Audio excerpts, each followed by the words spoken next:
No. There will be Australian references, first works, global precedents, and under construction. After each of the topics, we have to vote who is the winner, either Sydney or Melbourne. And if there is a draw, we will have a free topic with only one image like a penalty, and we decide the winner. The winner will get 3 beers, okay? They are on me, but don't worry. Anyway, so, I don't know, maybe you are all familiar to them. Richard Stanton, he's coming from Melbourne. He studied at MIT, I believe. He worked for Renzo Piano for a while, then Landis, and you can read his CV online, basically. He's very good. Let's see how we can help him. And part of the squad, you also know Andrea and Anita. They taught here last semester, and they are also very good. And let's see what they have to, how they are going to battle against. They are 2 versus 1, so we have to support a little bit the Melbourne. And we would like to start with the. You have to wear them, eh? Thank you. 12 minutes per argument. How many slides? It's more or less 2 minutes per slide. But that's we are flexible, eh? Don't worry. I'm going to wear this if I win. Okay.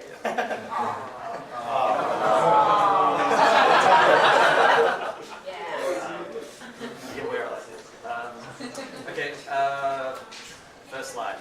So I guess I just found out about this format, and yeah, we talking like this, or we talking to?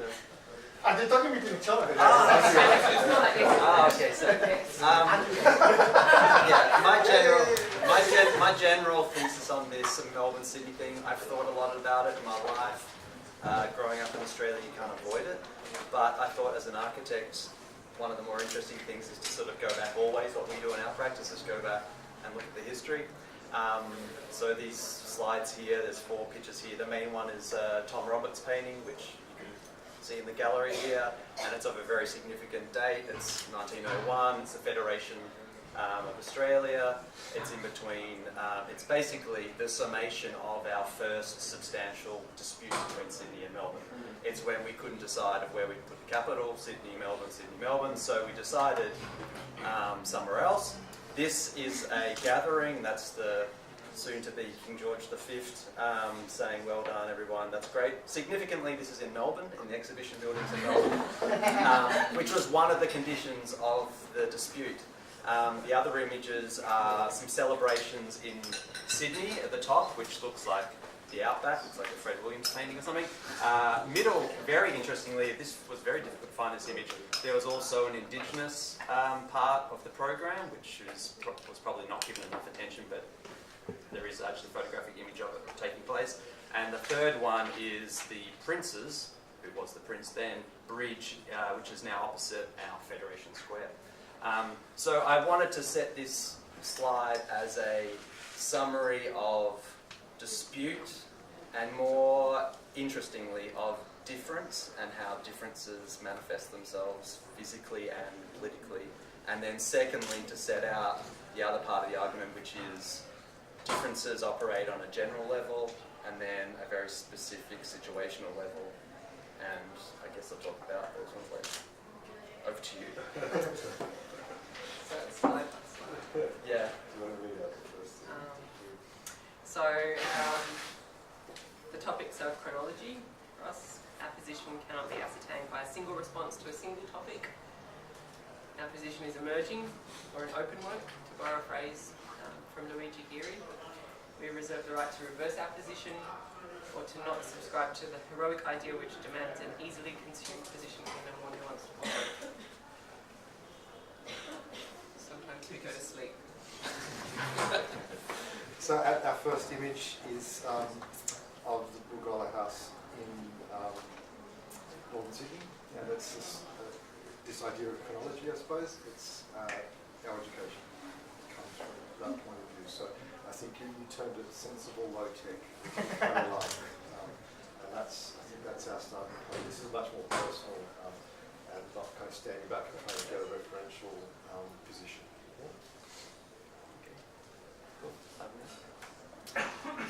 Obviously, following the first slide was these slides. So this is Marion and Walter Burley Griffin in the middle. This is Marion's amazing drawing of the Canberra plan. I suppose this is our best physical manifestation of our difference, is we got Canberra. And in a, I mean, it's kind of funny, but I guess in a philosophical sense, going back to maybe Nietzsche's Übermensch, his superhuman concept of having a third, instead of a bipolar binary opposition, we now have this tripartite situation in terms of major cities. This is at this time, not currently I'm talking about. There's obviously many other capital cities in Melbourne. But I like the idea that a third was generated out of a difference. Some of the conditions I thought were really interesting, like Melbourne only agreed to Sydney, or Sydney only agreed to the Federation if Melbourne wouldn't be the capital. Why they were building, Melbourne only agreed to it if the capital was more than 160 miles away from Sydney, couldn't be closer. So I thought that was also really interesting. And moreover, Melbourne was the part-time capital, and I think it's the most interesting fact. Melbourne was a part-time capital while they were building Canberra, but Sydney would not allow anyone to refer to Melbourne, and Melbourne could not refer to itself as the capital. It was just Melbourne, part-time seat of government. And I thought, so this is going back obviously over 100 years now. The other two things is the plan, which is actually Griffin's plan at the end, which is kind of leading up to subsequent slides, is a topographic analysis of Canberra. So it's actually starting the idea of the Garden City and trying to look at where to place streets on crests and hills. So it's actually an engagement in the landscape. It's not just a transplantation of the Garden City idea, it's actually looking at the reality of Canberra. And then ultimately the last side in the corner there, this is the Federal Capital Cities Commission, Authority, sorry, the FAC. And they are the guys, the lovely guys responsible for ruining the plan and deciding ultimately that they wouldn't go with Griffin's plan. They would amalgamate the 3 top place getters in the competition, it's a design competition obviously, and then they mix it up even more by evilly including a Sydney practice that didn't enter into the competition, a fourth practice, and now we have a watered down design by committee Canberra. I thought that was an interesting point. I think you've got a few in a row to start here. Sorry. So these 2 images of my kind of great-grandparents' house on the kind of the plains near Old Junee, western New South Wales. First image on the right is kind of on the right. Yeah, is when the house was first built and the land was kind of cleared. On the left, you can see a couple of years later where they kind of started to grow these rose bushes, and they've built the fences around, and you can see the house a little bit closer. And in particular, you can kind of see the stone and the jointing of the masonry of the house. And we found these images a little bit after we'd kind of undertaken an architectural education at Newcastle University in this kind of low-tech, sensible manner, perhaps. And we looked at this a little bit closer, and I found out from my father that the manifestation of materiality is actually simply painted on. So this is a timber cottage where my kind of ancestors and ancestral folly perhaps made an appearance of the building which relates to a kind of a cultural ideal rather than a construction methodology, an honest construction methodology. And kind of coming across this after our indoctrination into a kind of an architectural position, it seemed to offer another way. When does it take? I have no idea. But when about? Early 1930s maybe on this side. Into war or something.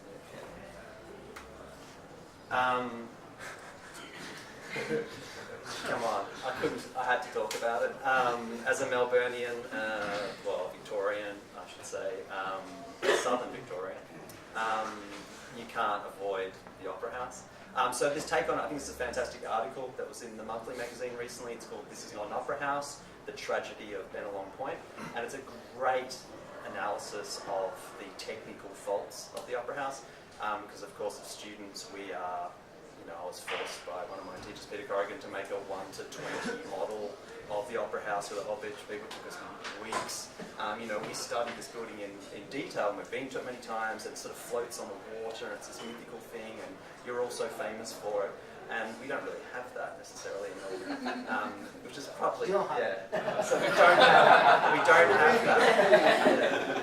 But, so I liked, and then obviously I've shown some pictures of the starting of the downfall, the protest, a great image of Dame Edna with a Sydney Opera House hat, just to show that sort of became a butt of jokes as well as pride. And then the first photo with Hudson gesturing with his hand was the first press conference he held after the first major budget disputes started to arise. And then the last image is him giving his final goodbye speech saying, "I'm leaving." So there's a bit of a theme coming here, and I just like that differences and dispute, although there are specific natures. Is that a fire alarm again? There is this general sort of argument I'm trying to set up where there are general similarities, but there are detailed specific differences, and I think that's the key, that we look at things very generally with myth and on a sort of a conversational level, but then the real heart and the richness of the differences is in the detail.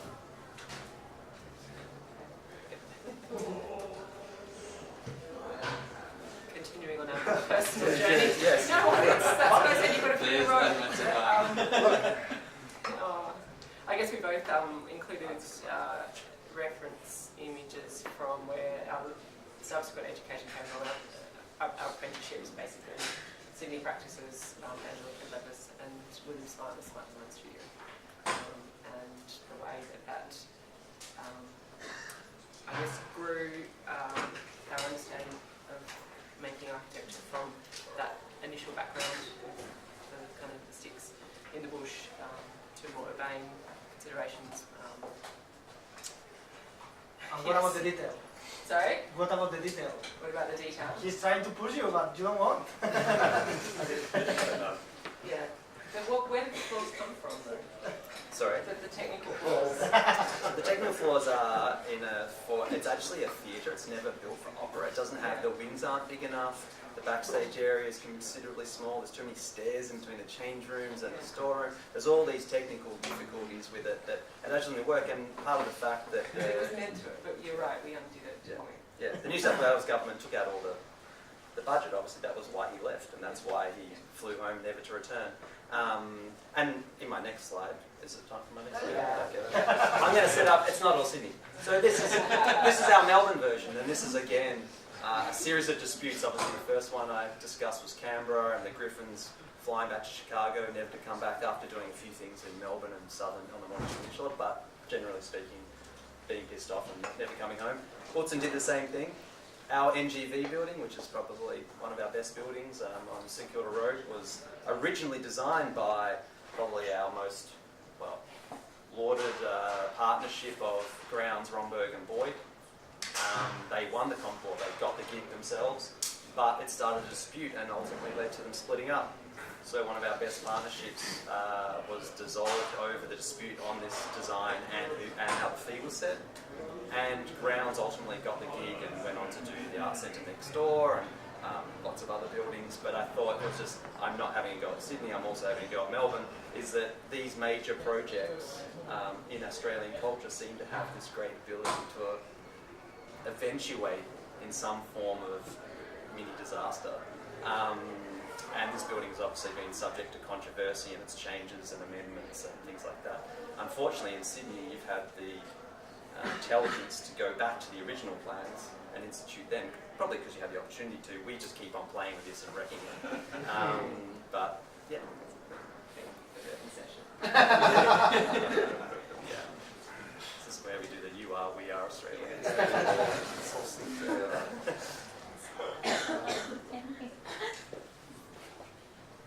So another one, I suppose, we're representing our practice for Scott as Ned and Andrew, but the practice also has other people involved in it, just then. And each her kind of background of education was through NMA, some Melbourne architects.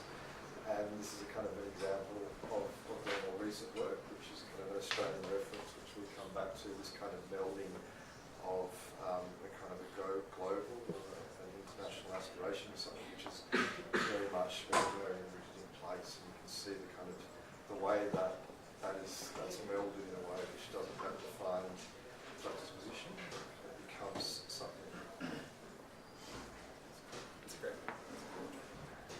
So who has won the first argument? You think? So It's not an argument. It's clearly not disputed. It's not sitting there one thing. We should cancel the series. yeah, it's not a dispute. It's just different ways of looking at the brief, I suppose. Although there is difference. Take each other's Yeah, I think, but that's clear. Like Sydney is obviously self-referential and Melbourne is much more. But as we said, Sydney is about the But buildings is it and not- Melbourne is about the Trying planet. not to argue. No, it's not like Sydney. You said it in the beginning. You don't want to argue. You don't want to take a position. That's clear. No, we just might change our minds. No, I think the point is we're both taking a position. They're just not oppositional, and that's the important bit, I suppose, is that they're in private, you know. So by doing that, we're proving your thesis, but maybe there isn't this kind of oppositional thing that's happening. Yeah. Yeah. Yeah, we are Latins. We like battle. I think too much. Well, I think maybe in the subsequent slides we can see maybe more, hone more into the argument, maybe just set the framework. So what should we? Should we ask the draw? audience or Should we ask the audience there with the caps or something, or? should like? There's more orange caps. She's counting. We can use two more. Yeah. Use some green ones. Yeah.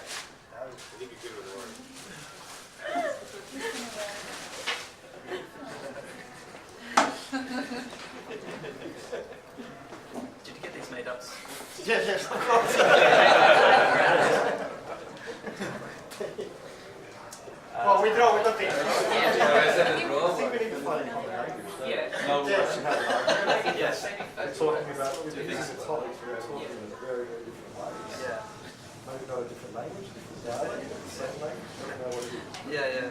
Maybe what you said about self-referential or Melburnians looking outside, I mean, that's just that's a generalisation. But in terms of our position in global culture, Sydney is the global capital of Australia. We all know that. Everyone from overseas knows that. You know Sydney before anywhere else, generally speaking. And Melbourne is a provincial city. Sydney is not a provincial city. Melbourne is further at the end of the tracks. We are more provincial, so we have a different mentality.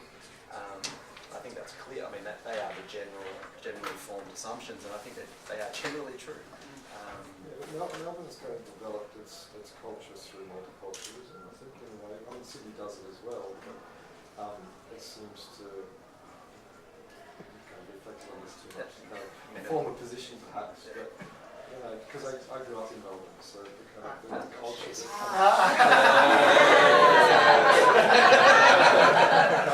I don't my cap. So it's a triumph horse. He goes to more loose. Trader. that's all I do. Yeah. Yeah. Matthew, what do you think Melbourne's learned from Sydney, which is now manifest in some more recent architecture, and Sydney's learned from Melbourne? Because you look at that picture there, and it's chronically Melbourne 50 years ago, whatever, but there's traces of that you see around Sydney now, isn't it? You know, the way of paving, the statue, etc., the arch, there's a grandiose kind of heroic gesture there. Start to see that popping up in Sydney, maybe? We found gold, we found coal. Yeah. Maybe that's the gold. Yeah. And the timing of those discoveries, yeah. Like Melbourne was the richest city in the world at one stage in its history, and Sydney was not. And Sydney is probably way more has greater riches than Melbourne now in financial services, etc. So there was that, and then Melbourne had the Olympics on the back of that. Sydney's had the Olympics a bit later on, caught up. Yeah, it was. But we got better buildings out of it. You know, we had the swimming hall. That's pretty cool. Have you seen the toilets? The details. Yeah. Should we move on? Yes. So what are we talking about now? We're talking about like first works. Yeah, is that it? So I chose to now focus on not the general, on the specific. And these diagrams here, this is a section of just one of the houses, the first house, full house we designed and constructed in Northgate, Melbourne, pretty classic inner city thing. The map, so that's the Melbourne actual on the top, and I've done we did a Sydney version at the bottom. The map on the top, this diagram about the latitude, this is really important. I mean, these are the specific differences I'm talking about, and these are not differences that are oppositional to Sydney and Melbourne. They're just differences because they're logical and they're obvious. There's 4 degrees difference in latitude between Sydney and Melbourne. That's a big difference. And that's a difference, as you can see, just manifest in one way, which is the sun path diagrams. These are the solstice at noon, classic things that all architects do or should do to find out solar gain and how to make houses that actually fit and work with the environment as best they can. And ultimately they have subtle but consequences. You can see the roof shape is slightly different. This is just very crudely altering the eave length to suit the Sydney sunshine rather than the Melbourne, which is deeper, has a greater slope in winter, and you can see the small difference. So I think that's one form of specific, obvious and logical difference which we should maintain. We shouldn't move the two cities closer together into the same way. They tried that with Canberra. Look what happened. Yeah. They all have the same. Yeah. Well, ours becomes even more self-referential. This is our house. We built it for us. It's our first floor. Actually, it involves debate. A lot of debate. Meeting you too. Yes. This is your own house.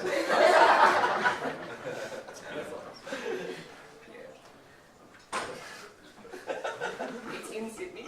Yeah. Is it a Sydney house? You consider it a Sydney house? It's a workers' cottage, but it takes the form of a terrace. Maybe that's going to have some. It was the first part into our research, perhaps, as panel's gotten to how to dwell within it, the constraints of a terrace between the two walls, having a single outlook, and having very little money. That single outlook for us was where we lavished our kind of research into what that interface should be to the outside world, and research and debate. The way it ages in terms of the kind of material felt like it was a bit of a Sydney project, so it was designed to show its decay externally, but then internally to have a very different character to it. On the sun angles, we have a jacaranda tree behind us, which null and void. I think they grow in Melbourne, do they? Or is that west-facing glass facade, but through a conveniently deciduous kind of tree that's offered so much. And I mean, I think of the jacaranda as actually a Sydney kind of tree.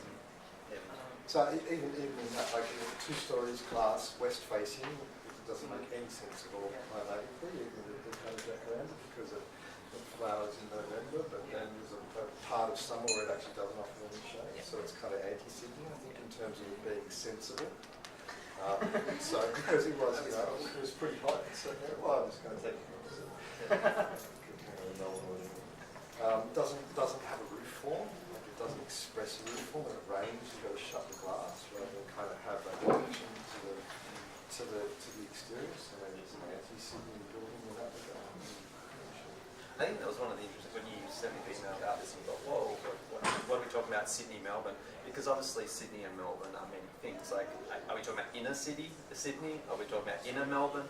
I mean, the works we've predominantly done are either in the countryside or what we call inner Melbourne. But if you're talking about suburban Sydney and suburban Melbourne, it's a totally different conversation again. So there's like, I guess we're talking from the perspective of our own works, and they've started off mostly in Sydney and likewise inner Melbourne. So there's a specific nature to the inner city, I think, which this conversation is probably restricted to. But the two universals that you try to set up there around climate, the angle of the sun and the angle of the roof, were immediately dismantled. And like, well, we have trees and we don't use. Well, it also There's a logic to But it. that's Yeah, it's Sydney school. there is a Sydney That's lens. a We generator thought it form. looked better this way. We could put up the heat because that's our house. But the idea of the roof form and not having a roof form, that's a really important thing, because I suppose later on I talk, this is the same building, but we just did an elevation, I suppose, and you can see the bottom one. There is, in Melbourne, the roof form is really important because, as I'll talk about later, it's flat. So in Sydney, I was just walking around last night, and every time I come to Sydney, I'm always blown away by how beautiful it is, but how hilly and how compact it is. So you very rarely see Sydney roofs in inner Sydney, but outside, obviously, totally different thing. But I think the suburbs in Melbourne probably come closer to the centre than they do in Sydney. In Sydney, you have that compact terrace houses on slopey, those beautiful sloping streets you have, and jacarandas and trees and the frangipanis and all these things we don't survive in Melbourne's dryness.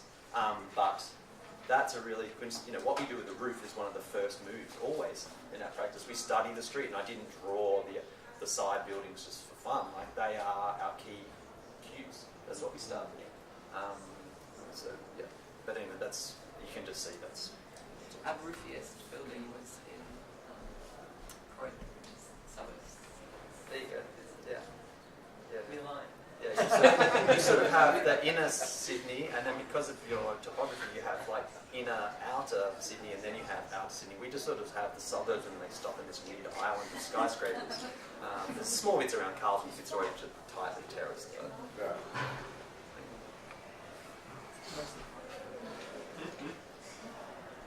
Another first work.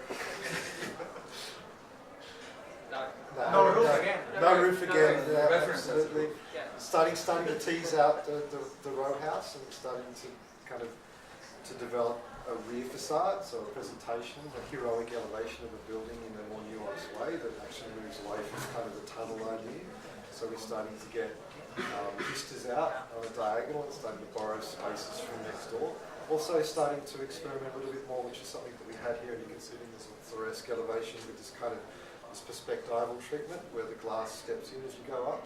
That has an impact on the way you actually see an elevation, so that it seems to stand forward a little bit more.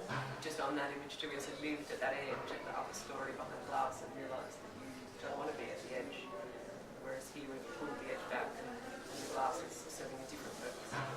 So still working within backyards, which is kind of where the first projects kind of came to us from, but with an aspiration for how a building might relate to a context. But you don't draw the context. No, there's a context, but No. it's a history. The context there is the giant order, so it's relating to the fence height, so that's what it's 3 by 2, so it's 3 stories, manifesting as actually a 2-story building, so there's a kind of a post-show relationship between the facade, the interior and the exterior experience.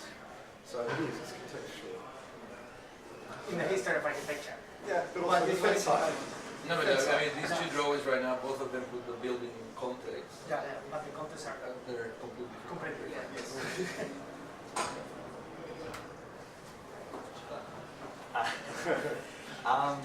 So, again, I mean, I've only chosen 2 things, but these are things that we look at when we move around sites, specifically in Victoria, because I've only worked in Victoria, we again look at the latitude and the climate, and obviously the sun is the first thing we think about, but we also think about the geology and the topography. And we have 2 entirely different setups, again, in Sydney and in Melbourne. The top, this pinkish image, that's obviously Melbourne. You can see we're basically we're a mud flat, we're a river estuary, we're a very large river estuary. Then on the other side, you have Sydney, where you're a rocky, almost glacial background. You've got the image here, and obviously the flat muddiness leads to being able to ride bikes a lot easier. Melbourne has a much greater bike infrastructure than Sydney, and it's not just because Sydney doesn't like bikes, it's harder to do it in Sydney. It's easy to do it in Melbourne. So these things have real results, and then the other one is a cliche shot of Melbourne, of Sydney rocks. We just don't have this. There's only about 2 places in Melbourne where you have any rocks visible. It's sort of along the Yarra, and they're just because they cut a road into it, not because they're really there. And Dyche Falls. And then just to show you some sections on the bottom, these are just a number of our buildings. They're actually not to scale, unfortunately, but look at all our slabs. All our slabs are flat.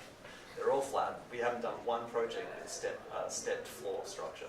We've done one building on a slightly sloping, but the floor The was bush already camp, there. the Sorry? bush camp has a slope, and you are dealing with it. We'll talk about that later. And then as kind of a friendly jibe, I like to show Johan Utzon's house where he disappeared to when he ran away from Sydney. It's like on the cliffs of Sydney. And I thought that was ironic, but it shows something. Yeah. Your turn. My turn. Jacaranda. Another jacaranda, thank you. With something that we were able to enjoy here was kind of, which maybe a little bit more away from the terrace housing, was sides to the house, which could allow us to access light and air from multiple directions. We deal with the topography here, we introduce that into our slab.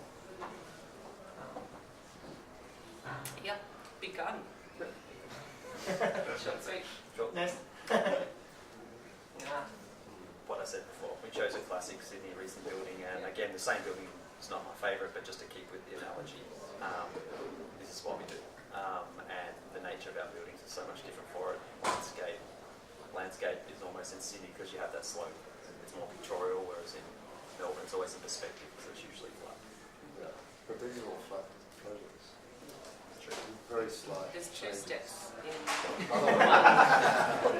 Yeah. I mean, there's this mediated level, a medial level change. Yeah. Front and back. And sort of this, like two steps. Yeah, 2 steps. Not much. Are the streets flat? All those streets flat? Yeah. Well, they fall in the other A direction. little bit, yeah. But this is not kind of, this is the context in which we work. Here are Sydney bush landscape.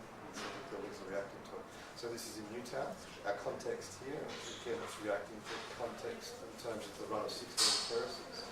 And that set up a constraint by which we could only do, say, 3 or 4 variations from those terraces because of their heritage district and council's point of view. So we couldn't go higher. We could dig into the ground a little bit, so there's 2 steps here again in terms of being low. And we managed to kind of shift that window off axis, so all the other ones are kind of in the centre of it. By pushing off the side of the building and creating the skylight, we could actually start to make a form that had privacy and animation in terms of the interior environment, but then also related to that context.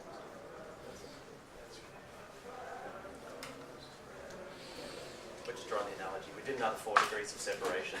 4 degrees of separation, Milan and Rome, 2 classic cities, you know. This is maybe to set up the conflict again. You can see the bottom is Rome and the top is Milan. They're both essentially themselves and very well known for it. The skylines, again, the roof lines.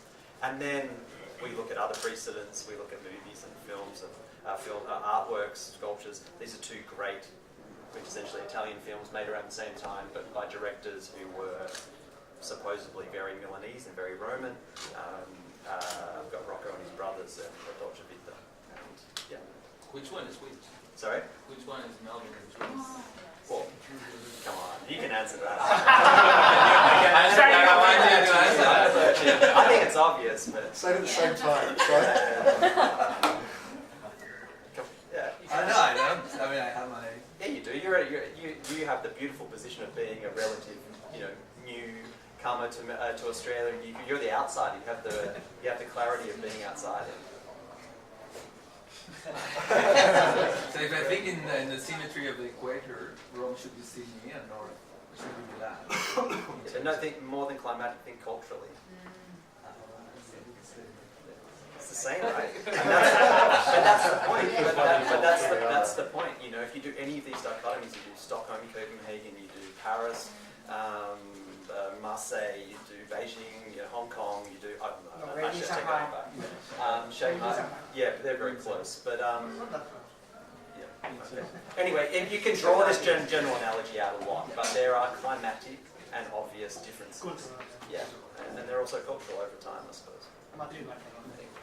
That was. Next? No? Next first work. How many first words do you have? We're figuring it out. We're emerging.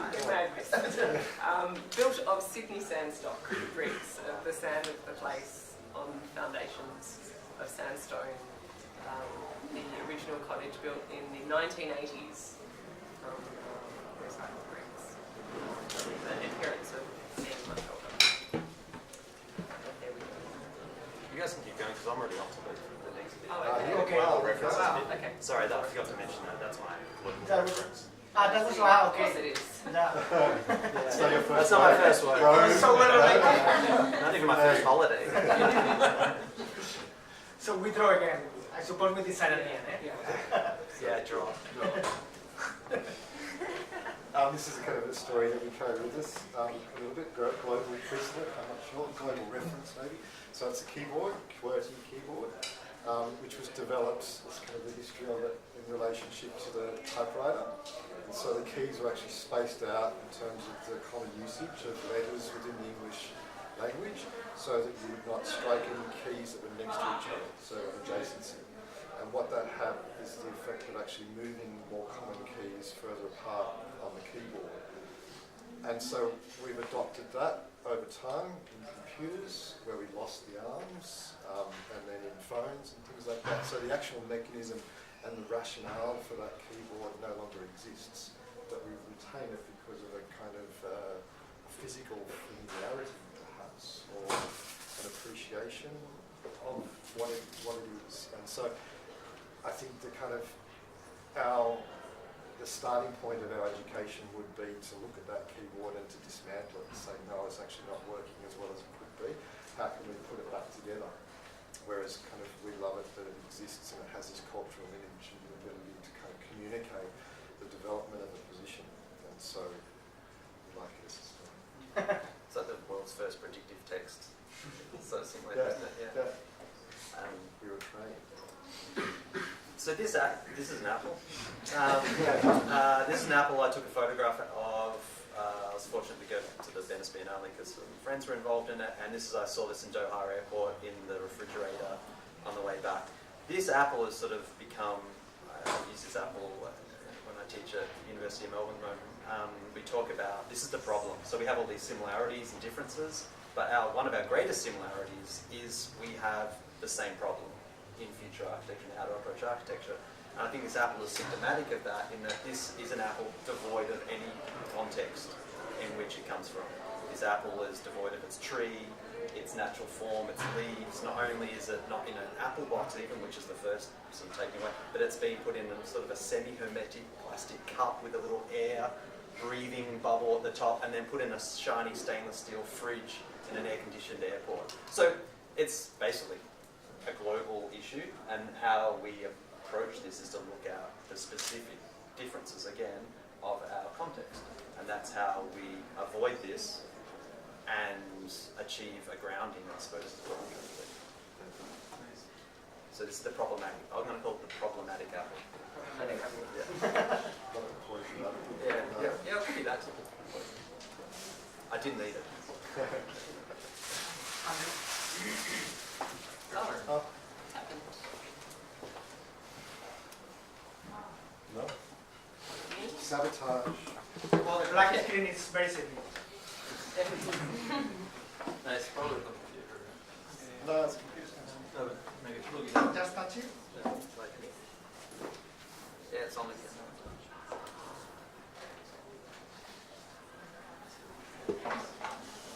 Okay. There you go.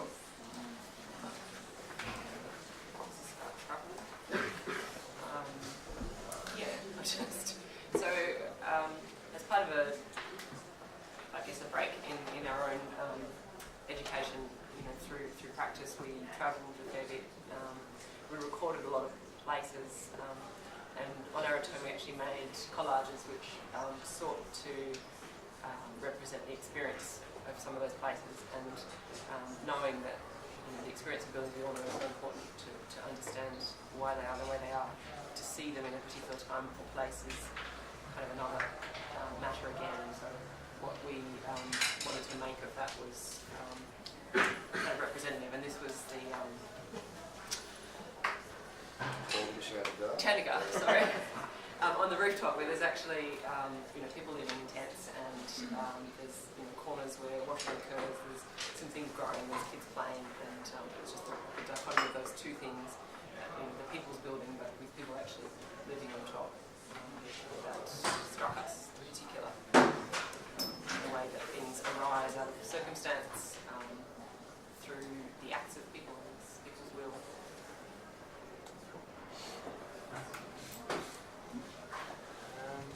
Yeah. So going on from the Apple struggle, this is an example down the side of an office building we completed a while back.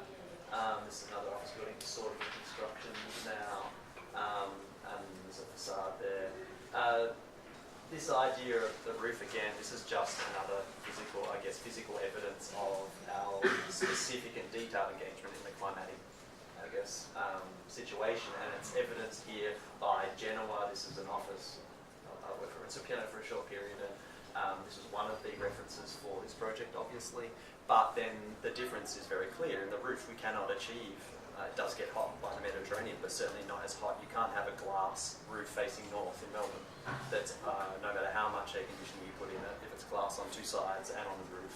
They do have some blinds on the outside of this, but you can't do it. So our roof is mediated. It's solid, it's insulated, it's operable, it opens, it has louvers on the outside and summer to stop the heat gain on the glass, and then open in summer to get to it. So that's basically the difference. And then this book in the corner, it's a collation of great key texts that we refer to a lot in our practice called Differences. It's by Ignacio de Sola Morales.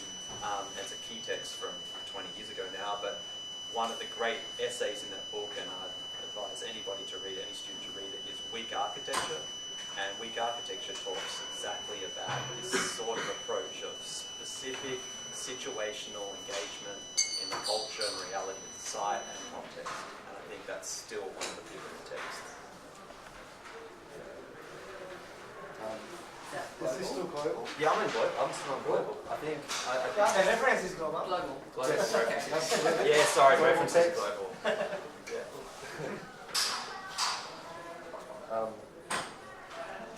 Another kind of precedent that we use is it's not so much about the buildings, it's more about the photographs. These are Walker Evans pictures of people and kind of anthropomorphized perhaps buildings as well. And it's about the gaze that he develops or captures, which is ambiguous. That's the sort of expression on the face. Can be many things, and we can read into those things our own kind of experience. Yeah.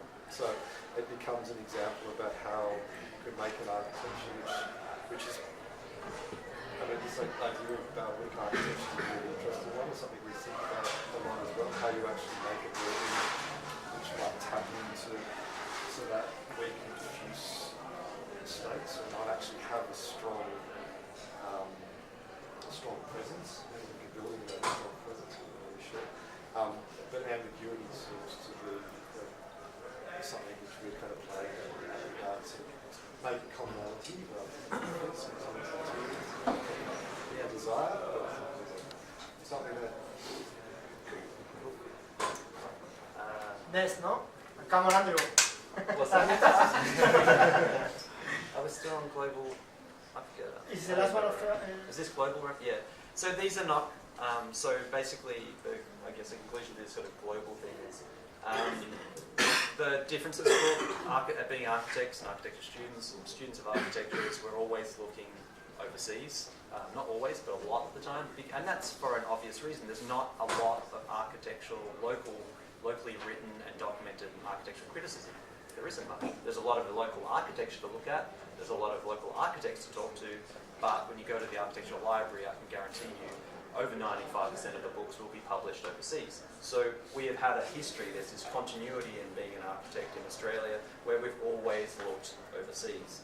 And now I feel like there's, not now, but there's been a growing after modernity or a postmodern period. We're now starting to look more at what is the situation culturally here. We may not have that volume of architectural documents being locally born, but we have some great theory coming out, some classics. The Fatal Shore is not a new book, but it's really good reading. And then The Moment of Truth is probably where I gave a talk a while ago and saying that this is still, it is now probably the biggest sort of cultural void in our practices is how do we deal with this stuff? Like it affects our lives, and we're architects and we're engaged in culture, and this is our biggest philosophical and cultural dilemma at the moment is how do we deal with our very important Indigenous past, and we still haven't come to terms with it. And I think that until we do, we can't really do our best work. We're still sort of scratching around, going for foreign, precedents, thinking about getting a bit confused about it. But as an architect, how do we do that? I don't know, but it's one of the downer points for me. That's it for our audience. You got another one? No, I don't think so. No, maybe it's David and not Casey quite. also want to, they are going to participate in the future, so maybe they also want to join. Anything about the global? Or the criticism or anything? I think that's a good point about the lack of criticism in Australia. It's good that David's here because he'll tell you that He writes of about it. But I think Tell me what? Oh, he's, yeah, anyway. Okay. I think, He hasn't read the book though yet. I'm sure it's going to happen. I think one of the issues is our population is smaller. You know, if you looked at the percentage of architects in Australia to the rest of the world and compared to the percentage of kind of criticism, it's probably a bit closer. But it's hard when you're in a small place. Like, how do you kind of compete with you know, America or kind of Spanish architects or those kinds of things? Like, how do we kind of do that? And you're right, bringing identity forward is really Population, our population is probably similar to yours, no? Yeah. You were sitting there, so I said kind of stuff. Yeah. So can I just jump in and say that? But my point is that we don't compete. Do not compete. We engage on our own with our own approach, and our own approach is to read things like this that have nothing to do, supposedly nothing to do with architecture, but everything to do with architecture. That we don't have all those books, but then we now, as architects, we're reading non-architectural literature and references and books and photos. We're looking at these things because, as Australian architects, we're always, you know, travelling a lot and looking outside a lot. That's because, I think it's because of that. And we do have answers, they're just not necessarily in architectural volumes, I think. And I don't think it's about competing, that's just our provincial nature. We're a big island far away from most other things. And that's, will always be that for a long time. What are we doing now? This one. Next one. And the construction. Next one. It's the final one. Yeah. Under construction, so this is just an example, I suppose, going back to saying that yes, there's a difference, big difference between Sydney and Melbourne in terms of latitude, climate, all things like that. There's almost more importantly a big difference between regions in Victoria. So this is a project in southeast, our first sort of landscape project, you can call it, down near Wilson's Promontory. It's the most southern point of Australia. The landscape is very different to Melbourne. So it's hilly, it's forested, that's that. If you go to the bottom of the plan, there's Wilson's Promontory National Park here, that's a coastal national park there, and this bit of land connects with it. So instead of trying to find building forms, we convinced the client to buy a bit of land from the farmer down below. Just try and get a piece of land. The first thing we did before we designed anything was we told the client to buy this bit of farmland that actually goes all the way. And they did that, and that's to connect the trust for nature landscape with the coastal national park. So that's a form of, that's architecture. We didn't draw anything, all we did was draw a civic plan and send it to the council, so they agreed to it. But there were no buildings, but I still think that's architecture, and that's engaging in that very situational. I think Johanni Plasma would say that's situational specific rather than regional specific. This would be our first landscape project up, which is right at the edge of the Sydney Basin, up in the mountains, again founded on rock, and in particular at this point a pink shale emerges from the sandstone, which is something that we've responded to quite directly in the scale of the land, which is about 40 hectares of bushland.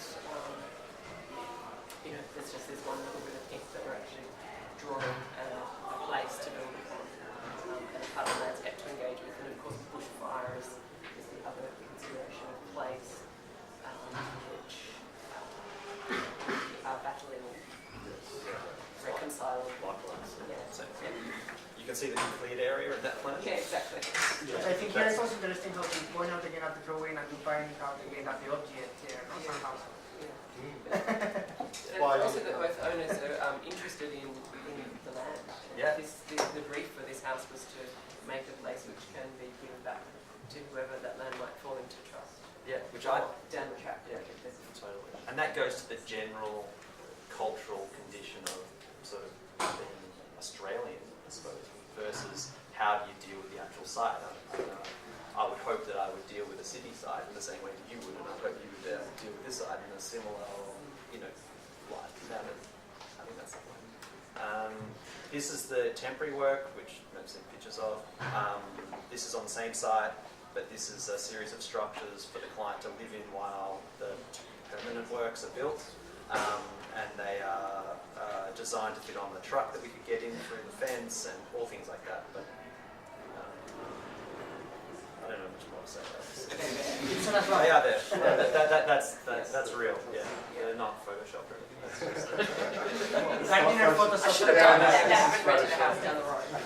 no. This is There. no. They don't live there permanently. Sorry, and that goes again to that Australian idea of having. We have predominantly clients that have money to build houses, and those clients sometimes have houses to build multiple houses, and this is where they have the money to have a country house and a city house.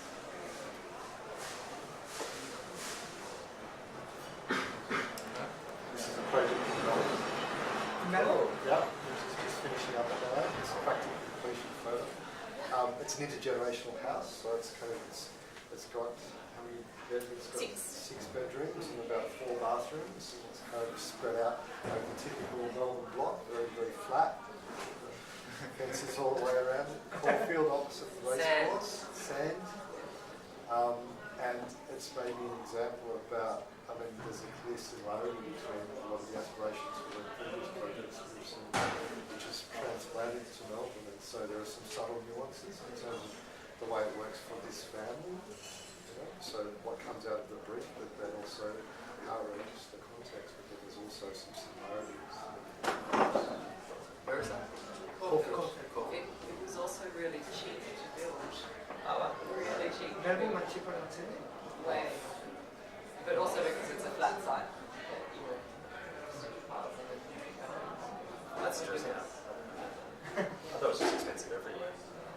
Oh, that's good. This is a project we're working on. This is sort of in construction, like clearing the site now. If you call it construction. This is a new school campus. Again, I just like to show the site plan because of this grid. We haven't talked about the grid yet, but Melbourne is dominated by 2 grids, the Hoddle grid and the Melbourne Metropolitan Waterworks grid, and they're a few degrees out, but I'm always getting lost in the city. I arrived last night because you have no grid, and I'm used to navigating the city with a grid. It's classic, but it's just so true, and I think the urban fabric is much more, it's clearer and bolder when it's set in a grid to when it's not. And we have to engage with that. You can see there's obviously another building out in the middle because we've got to get a lot of stuff onto the site. It's a double block, but we're trying to put an entirely new use. These are all residences. We're putting a primary school and junior school in among us, all as residences. But it's us trying to engage in that fabric, which is quintessentially Melbourne. It's a school, yeah. Yeah, it's a school. Well, I don't know. We did this presentation on Thursday, and I got the email yesterday saying yes, they want to go ahead, but you never know until it's good. Yeah, I thought they'd say no. I always think they're going to say no, but yeah, they said In yes. Sydney they did say no. Really? Or at least it will take more time to say yes. I got an email yesterday saying exciting, let's go. Yeah, that's a good one. Yeah. Deal. This is in Newtown, on a very non-gridded part of the world, and the site picks up Triumph to the rear of which we're building. It's, again, a similar kind of, in terms of densification of place, a young family is going to move from the original house in the front to the new house in the back and rent the front, have 2 families living until they want to basically take up the whole site again. So it's about how to make a kind of backyard structure, a front yard structure, with the benefit of the dual frontage. Yeah. This is my last slide. This is a recent project we just did, sort of just finishing up now. Just to make the point, you can see the conceptual sketches here, and that's what it ends up being. It's a jewellery showroom, and it's based on these floating granite boulders with these glass tubes that go up and down on pulleys to get and the jewellery set into the rocks. This project, this is just to make the point that through situational and specific engagement in sites, we, on a conscious level, we also get a subconscious progression in our practice as well. We get ideas from sites that aren't necessarily logically connected on that level, but the subconscious connection is through the pressure, creating geological pressure, creating gems, boulders, having that connection. Most people going in to buy an engagement ring might not think of that, but if some people do, they do. That's great, and it's getting away from the problematical maybe a little bit. It's our attempt to try and do that anyway. And I think we've got You have two more. two more, really quick. So this is a tiny terrace. It's 3.6 metres wide. Instead of just adding to the back of it, we've halved the side again lengthways. So we've made a really 1.8 metre wide garden, a 1.8 metre wide extension. The garden exists on the ground floor, but then also on the extension. So we've made a garden on all of the site in terms of what the issue is. But then we've also made way of inhabiting. It has 5 windows, it's kind of sensible low-techism to kind of come back around to maybe where we're starting. They're all counterweighted in the way that traditional windows are made. But they're 2.1 metres wide by 1.8 metres, 2.1 metres high, 1.8. So the entire facade opens up, and the window opens up in front of the facade. So it's kind of a nightmare of flashing. And every time it rains, we start to get heart palpitations. I don't think we got it right. And then the last thing is just where we're going to after this to present to the department a study on ordinary Sydney houses. You said you're presenting this now? Yeah. Okay, planning. Small lot housing, in terms of how the research that we make on individual houses, how it can be kind of leveraged into an understanding about what happens in a typical scenario, but then how that typical scenario can be made to be better. Yeah. Is legislation what you're presenting? Yeah, it On the was. path. It was. On the path. And then we see what happens, so they're stepping back from it, but that's the desire. I think that's great. That also led me, because I'm not a PhD person, but if someone was ever going to do a PhD, I think it's a really good one on tracing the historical trajectory of Sydney, Melbourne, planning regulations and the implications of urban reform. I feel like a lot of these things somehow, because we've got to pass, we've got to get planning permits, right? So somehow that is the reaching control on all of those roof shapes of your sort of going up. We couldn't go up that close to the boundary of Melbourne, for example. So. Probably they're very different, no? Oh, really? I imagine that must be very good. So, do you want to close with this one? No, I don't know. This was just a conclusion. I think Canberra is winning so far. You said we had to have an extra slide. Yeah, let's have this one. Stick with the rules. Well, no, and I was talking You have your presence. That's it. No, I didn't want to talk about it. This is the Next time. So he was ready to draw and you were going to win no matter how. So Sydney, so Sydney. So should we vote? Yeah, let's vote. I think contest wins so far. Yeah. So we think Sydney won. There's any voices in Sydney? Mark? Marty? And Melbourne? I think Melbourne won. Thanks very much, guys. Does anybody have any? No, I think somebody wants to say Comments or anything. questions? Any comments? Since you're pointed out as the official We'll try to adjust a little bit the format also. So, but I think that's a great day. I think we'll be great to try. David wants to say something. It doesn't make sense as a competition. That's so silly. It was a beautiful. I really loved this, and I loved both presentations, and there was so much about it that was just extremely invigorating through the quality of ideas, but doesn't make any sense as a competition. And that's what when you pick two very thoughtful, contextual young architects who have international experience.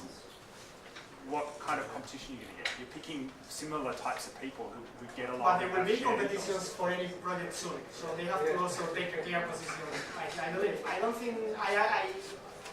think in that sense, for example, Timothy told us that we got the more Sydney people from Melbourne. I think the low tech is somehow probably one of the best things we've done. I don't think that's true. For piano and I don't think there are more Sydney people from Melbourne. I think you've just got practices with shared ethoses in both cities. Yeah. And you can bring in a practice from Brisbane and you find the same thing. Yeah, they are good, but I think the differences you're talking about, the disputed differences that you're talking about, from a time when I went to RMIT, which is during the 90s, and I was brought up, I worked for the Melbourne Architect, I worked for Mackie Edelman Corrigan, Shane Murray, Keith Streams, ARM for a bit. These people, and we went to something called the Halftime Club. There was a thing which was a pub-based night time, we were forced as students to sort of go there, get drunk, and listen to these people, and they were ripping shreds off each other. And there was this, you're into Boyd, you're into this international thing, you're into postmodernism and the suburbs and Venturi and Scott Brown, and there was this, and we had it.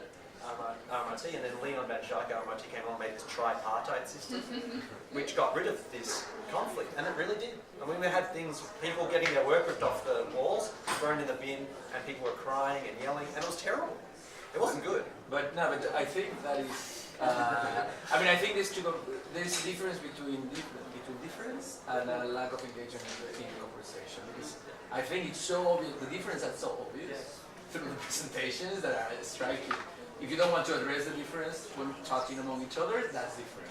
But I think, you know, like, from the images to the way the articulation of the discourse, from the reference, the continuous reference to the context versus the context being like, in all your presentation, it was either the courtyard and the tree, or reference that went all over, like all the world cultural of architecture. You were able to move from the kind of the orography and the grid of Melbourne all the way to the geology and the structure of land. I mean, and I'm talking only about in terms of context, but you know, even the way the images were presented, of the articulation of the arguments. You will talk about your any of your houses, your first houses, for basically a minute, right? Like, well, and this is a window, and that's how you enter, and and you will kind of articulate a longer argument. So I think there are differences that are kind of extremely obvious, and I don't know if they are linked to the site, to places, or linked to the practices of the professionals. But for me, what we need to figure out, and this is an experiment, so you can tell after the fourth lecture. Yeah, we all do. No, but also I think we need to work out ways in which these things become more of a conversation rather than a kind of exquisite corpse, in which you will get like a collage of like, we think this, we think this, we think this. And I don't know if the only solution is the mythical thing that happened in Melbourne years ago that everybody tends to refer to. So maybe we have to get people listening drunk to each other. I don't know, but I think it's a conversation that should happen, right? Because I agree. Also, there's going to be competitions in which these two visions of what to do architecture means will be confronted, and so it will be articulated. It's a way of working. Say something. No, I think it's great. In 2 weeks, I think there is another one. So hope to see you there. I think it's, I don't know right now. Sure? I was going to say geologically Melbourne and Sydney both estuaries. It's a planning meeting. Is it? Yeah. Big plan. Done? Okay. Thank you very much. Thank you very much, everybody, for coming. Good luck now. Welcome to lunch.